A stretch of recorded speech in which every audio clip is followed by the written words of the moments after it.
ဟုတ်ကဲ့ပါဒီကောင်ကကျွန်တော်တို့ GB3 ပေါ့နော်ဒီကောင် GB3 အထောင်လေးမှာပါ GB3 ပါညဝင်ဒီကောင်ပြန် wish ပါခင်ဗျာနော်ဒီကောင် wish ပါ110 wish ပါဒီကောင်110 full power တော့ပါတယ်ဟာ10 full power တော့ပါတယ်ဟာကြီးဗျနည်းနည်းတော့မြင့်ပါ full power ဆိုတော့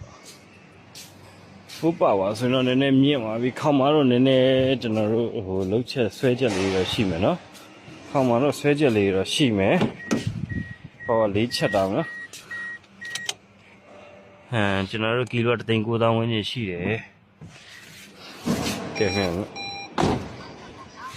ရှိတယ်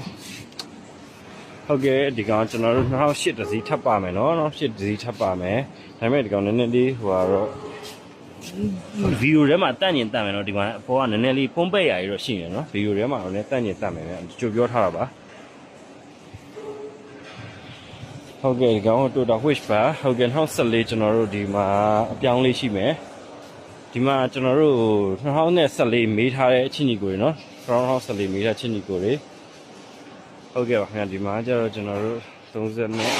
G5 ပဲနော် G5 14ဒီကောင်ကျတော့ကျွန်တော်2006 2V ပါခင်ဗျနော် 2V ဟုတ်ကဲ့လှရနော်ကားလေးလှပါတယ်ဟုတ်ကဲ့ပါ